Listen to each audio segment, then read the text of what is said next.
Aya, mtazamaji, tupate sasa methali ya siku, kisha tutasoma mshindi wetu wa hii leo ni nani.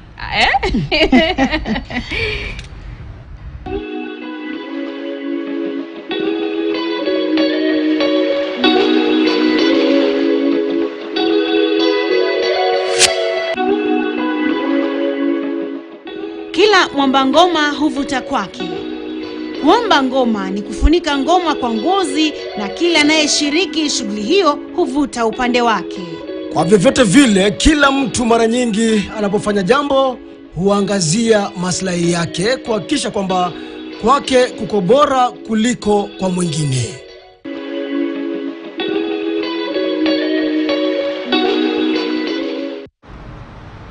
Aya, Maria. Naam. Kwanza tupatie maana kamili. Nilisema awali. Naam. Laiti ungekuwa mhariri, ningekuvutia upande wangu. Laiti ningelikuwa mhariri, ningevuta upande wako. Si upande wangu sasa hapa sijui ingekuwa ingebidi. Unajua nimeambiwa wewe unaenda kuwa president. Naenda kuwa rais. Hapo Maria kidogo utaniheshimu. President Jumamosi, kura ni Jumamosi. Kura Jumamosi. Sasa mimi nitavuta. Lakini upande wako. Upande wangu. Na mimi nataka kufanya upande mmoja. Si ngoma ndo hii. Imeenda hivi round. So wewe utakuwa hapa, mimi hapa. Tukivuta tunavuta huku. Wa huku hatutaki kujua. Kwa sababu hawatoboi. Kwa hivyo nishakuweka box. Ndio hivyo. Maana ya methali tushatoa. Na miwili ndani. Kuna mmoja anaitwa John Jessa. Amesema penye iko kila mtu lazima ajitetee. Alafu kuna mwingine anaitwa Maureen Wasike, anatoka Kitale, anasema kwamba methali hii inatumiwa vibaya hapa nchini Kenya. Kwa maana ukabila umekithiri.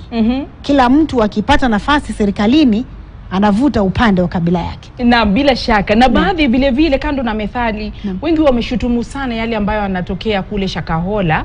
Wengi wamesikitia kia sana yale ambayo wanayaona, wakitumai kwamba hatua za dharura zitachukuliwa na vile vile wahusika kuchukuliwa hatua za kisheria, kwa sababu si jambo la kuchukulia mzaha hili. Huwezi lazimisha watoto kufunga, hata watu wazima jamani, kufunga ni hiari.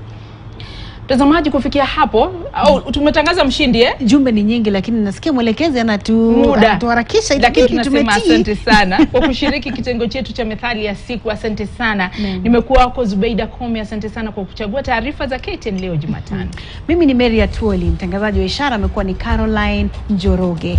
Tumemwona mwenzetu Ken Mijungu akiwa na Korir Daniel wakijiandaa kwa ajili ya taarifa za mwendo wa saa 3 kwenye lugha ya Kimombo.